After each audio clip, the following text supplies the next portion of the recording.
Comment, selon vous, on peut définir simplement le rôle fondamental du service public dans notre pays? Bien, merci de m'accueillir à Gennevilliers. Je remercie la municipalité de sa délicate attention. En général, je viens à Gennevilliers pour remettre la Légion d'honneur aux anciens maires de Gennevilliers. Alors, ça me change et j'apprécie. Sur le service public, c'est une question majeure dans notre temps, mais pour en parler correctement de mon point de vue et savoir où on va dans ce domaine, il est bon de savoir d'où on vient. Et c'est pourquoi, quand j'interviens sur le service public, je fais toujours un peu d'histoire, si vous le permettez. Ça ne sera pas long et je ne veux pas être pédant. En général, je pars d'un grand roi de France qui s'appelle Philippe le Bel. Philippe le Bel, qui a régné au tournant du XIIIe et XIVe siècle, a pris 3 décisions importantes qui, à mon avis, méritent d'être rappelées aujourd'hui, car elles ont une grande actualité. La première, c'est qu'il avait à faire face à une crise financière importante. Alors, il a manipulé autant qu'il pouvait les monnaies, et puis il n'y est pas arrivé, et il a décidé finalement d'adopter une solution radicale. Il a coupé la tête à ses créanciers. Alors, je ne dis pas qu'il faudrait avoir recours aujourd'hui pour régler la crise de l'endettement de la France, mais on peut retenir au moins l'esprit de la chose. Oui, parce qu'il y a des caméras, le dites pas trop fort. Hein. La deuxième décision qu'il a prise, c'est qu'après avoir eu beaucoup de difficultés avec le pape, qui s'appelait Boniface VII, qui prétendait assurer la suprématie de l'Église sur tous les rois d'Europe, il n'a pas admis cela. Il n'a pas réussi à gagner contre Boniface VII, mais quand Boniface VII est mort, son successeur Clément V, eh bien, il lui a dit de venir à Avignon. Et il a voulu marquer par là que le souverain, c'était lui. Et que le pouvoir politique séculier devait, dans la gestion de la communauté, l'emporter sur toute transcendance. Personnellement, je n'hésite pas à y voir là l'origine d'une certaine forme de laïcité. Et la troisième décision qui nous rapproche de notre sujet, c'est qu'il a pris conscience que les affaires du royaume, celles qu'il relevait de ce qu'on appelait à l'époque le bien commun, aujourd'hui on parlerait d'intérêt général, voire même de service public, eh bien ne pouvaient pas être traitées lorsqu'il y avait des litiges par les tribunaux ordinaires. Qu'il fallait créer une instance spéciale, il a créé le Conseil d'État du roi pour que les affaires publiques soient gérées au niveau le plus élevé. Il a introduit ainsi une différence entre le public et le privé, et on en a gardé dans nos mémoires que le public, c'est plus que la somme des intérêts particuliers. Et cette tradition s'est poursuivie tout au long des siècles suivants. Et les corps de fonctionnaires se sont constitués, les intendants au XVe siècle, les ingénieurs des ponts et chaussées au XVIIe. La Révolution française a posé toute une série de principes sur lesquels je me suis appuyé pour élaborer le statut général des fonctionnaires. Le principe d'égalité, article 6 de la Déclaration des droits de l'homme, le principe de responsabilité, article 15 de la Déclaration des droits de l'homme, etc., etc. Et tout cela a débouché à la fin du XIXe siècle sur ce qu'on a appelé l'école française du service public, qui a théorisé toutes ces notions et qui a considéré qu'on pouvait parler de service public quand 3 conditions étaient réunies. Premièrement, il fallait une mission d'intérêt général et il incombait au pouvoir politique de définir cet intérêt général dans le cadre d'un débat aussi démocratique que possible, bien entendu. Deuxièmement, il fallait des instruments spéciaux, des administrations, des établissements publics pour poursuivre ce but d'intérêt général. Et troisièmement, et on retrouve là Philippe le Bel, il fallait un juge et un droit spécial. Le juge, c'est le droit administratif. Cette école française du service public, elle fait des émules ailleurs ou elle n'existe vraiment que Alors, je vais y venir dans la foulée. L'école française du service public a défini un certain nombre de principes de fonctionnement. Premier principe, l'égalité d'accès au service public. Deuxième principe, la continuité du service public. Troisième principe, l'adaptabilité du service public, à savoir qu'on doit faire, dès qu'on en est en mesure de le faire, les investissements nécessaires pour que le service public soit la pointe avancée de la modernité. Voilà. Alors, à la question qui vient d'être posée, la réponse est un peu surprenante. Elle m'a surpris moi-même lorsque j'en ai eu connaissance. Finalement, ça a très peu débordé les frontières françaises. C'est une sorte de spécificité française, comme la laïcité, par exemple. La France est le seul à avoir le mot de laïcité dans sa constitution. Je me souviens d'un rapport au Conseil d'État il y a une douzaine d'années, où le rapporteur disait « L'Union européenne fait pire que d'être hostile au service public, elle l'ignore. » Et c'est vrai que dans les traités européens, on ne trouve pas de mention de service public.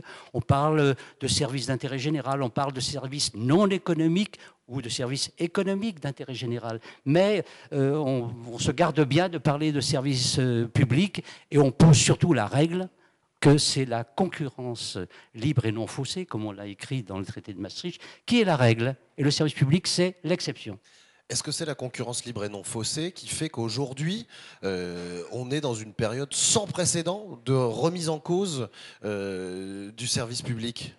Oui, je tiens quand même à souligner que cette histoire un peu tranchée entre l'histoire qu'on a vécue en France et le reste de l'Europe est profondément incrustée dans la culture française, dans l'identité française. Je crois qu'on peut parler de cette façon. Les mouvements qui ont eu lieu en 1995, où le service public s'est mobilisé pendant des semaines, on a même dit que c'était par délégation de la société française tout entière. Le rejet du traité constitutionnel européen en 2005 avait en son cœur l'avenir du service public de manière importante.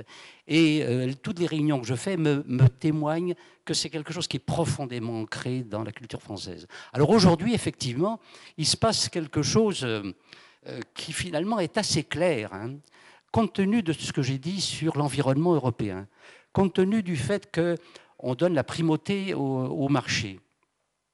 Eh bien, le pouvoir politique aujourd'hui, enfin, parlons du pouvoir Sarkozy si on veut, eh bien, a comme mission principale et s'est donné comme objectif de supprimer tout ce qui singularise la France par rapport au reste de l'Europe et par rapport au marché.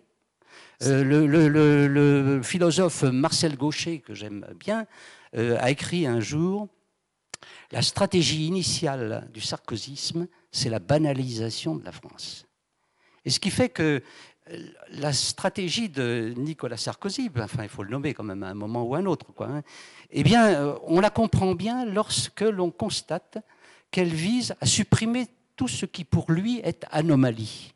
Mais est-ce que c'est lui ou est-ce que c'est un état d'esprit qui se construit au fur et à mesure dont il serait la représentation? Je crois que c'est l'état d'esprit de tous ceux qui veulent que la France ne se singularise pas par un certain nombre d'acquis pluriséculaires, comme je l'ai montré, mais qui ne vont pas dans la construction européenne telle qu'ils la conçoivent, c'est-à-dire sur une base d'ultralibéralisme. C'est pourquoi pour eux est anomalie la laïcité, on est tout seul à avoir mis ça dans la Constitution, est anomalie le fait que le service public ou le secteur public regroupe le quart de la population active, ça n'existe nulle part en Europe, est anomalie le fait que la France reste malgré tout une terre d'asile, est anomalie le fait qu'on accorde aux problèmes institutionnels une grande importance, 15 constitutions en 2 siècles en France, est anomalie le fait qu'il y ait 36 000 communes en France, autant que dans tout le reste de l'Europe.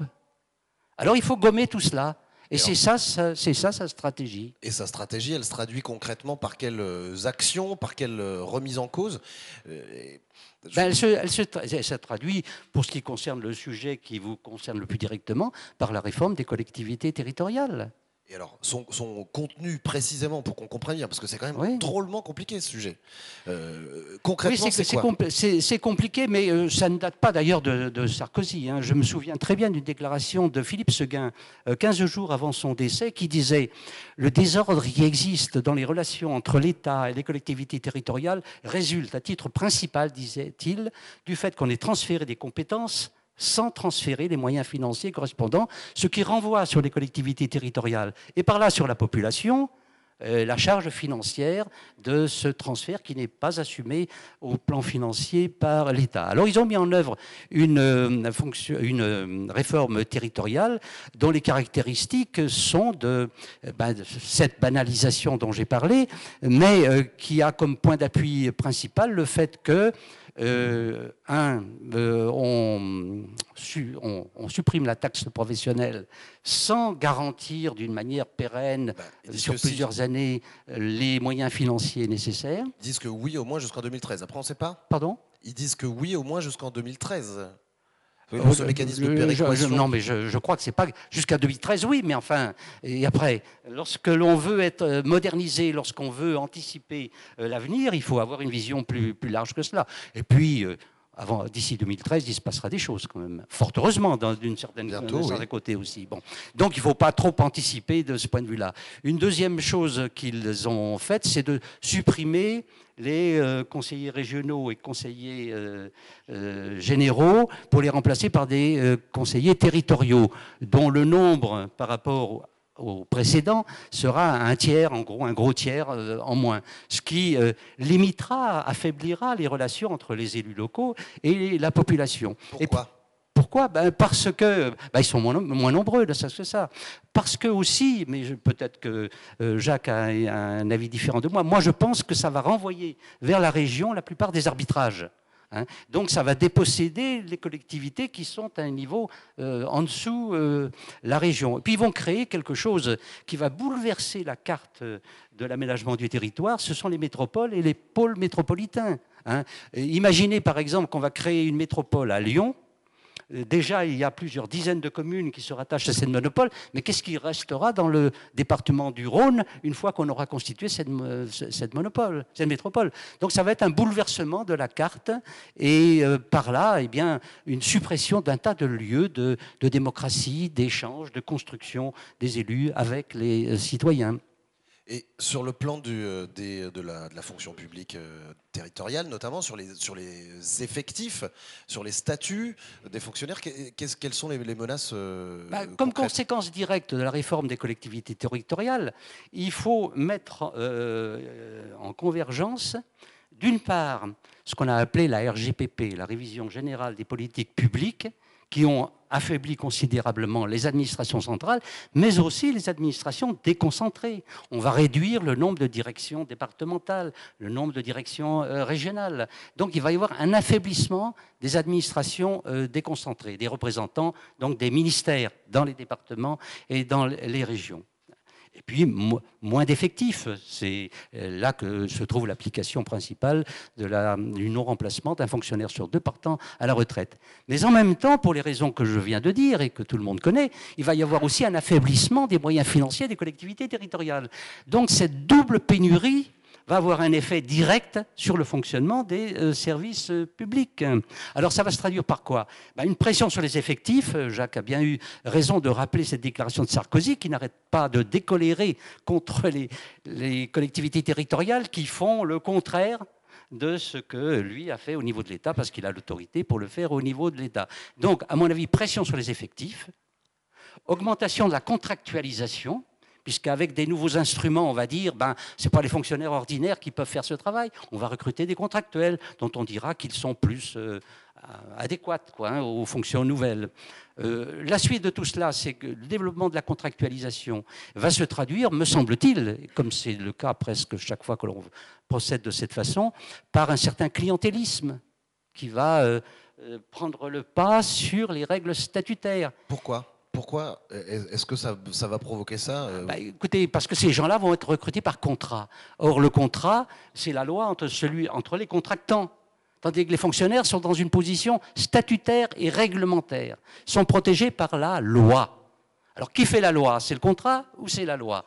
Eh bien, la loi dont on a dit qu'elle portait mon nom a affirmé que c'était la loi qui devait régir les fonctionnaires de France, qu'ils soient de l'État, des collectivités territoriales ou des établissements publics hospitaliers. Pourquoi est-ce que c'est encore plus important de défendre le service public local ou c'est peut-être pas la bonne question.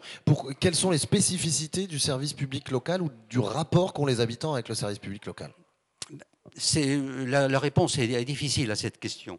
Je voudrais dire de ce point de vue-là que la grande novation de la construction statutaire de 1983-84, c'est d'avoir mis sous le statut les agents territoriaux qui jusque-là étaient considérés comme des sous-fonctionnaires. Hein. Quand on leur demandait « qu'est-ce que vous faites ?» « Je suis assimilé fonctionnaire » qui répondaient. Mais ils n'étaient pas des vrais fonctionnaires. Il y avait d'ailleurs une loi de finances de 1937 qui interdisait que tout agent public communal touche une rémunération supérieure à celle correspondante du fonctionnaire de l'État. Donc c'était une disposition humiliante en quelque sorte.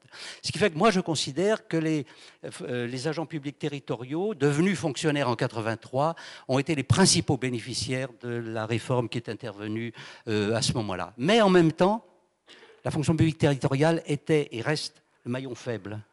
Pourquoi? Parce que justement ils partaient d'une position de faiblesse et puis parce que et la fonction publique territoriale est diverse et donc elle donne lieu à des relations personnelles qui ne sont pas gérées avec la même rigueur quelquefois qu'au niveau de l'État où il y a des grands syndicats, des organismes de gestion beaucoup plus vastes. C'est d'ailleurs si vrai que lorsqu'il y a eu la première cohabitation entre 1986 et 1988, eh bien, il y a eu la loi Galland du 13 juillet 87 qui est revenue sur toute une série de dispositions du statut de 1983 et 1984. Et les choses se sont poursuivies, ce qui fait que ça n'est pas innocent que le pouvoir politique actuel s'attaque à la fonction publique territoriale parce qu'elle veut en faire quelque chose comme le modèle.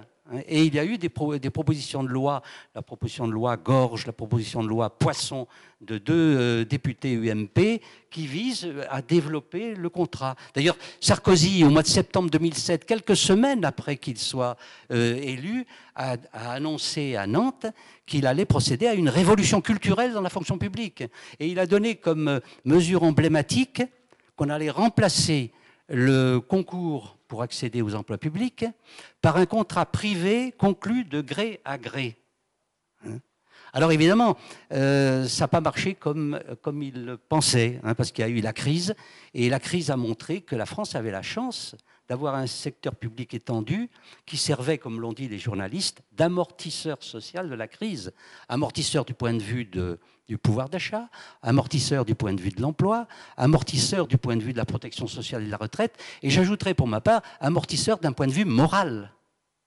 Face à l'immoralité du monde financier et de ceux qui servent ce monde financier, eh bien le service public est apparu comme un lieu d'intégrité républicaine.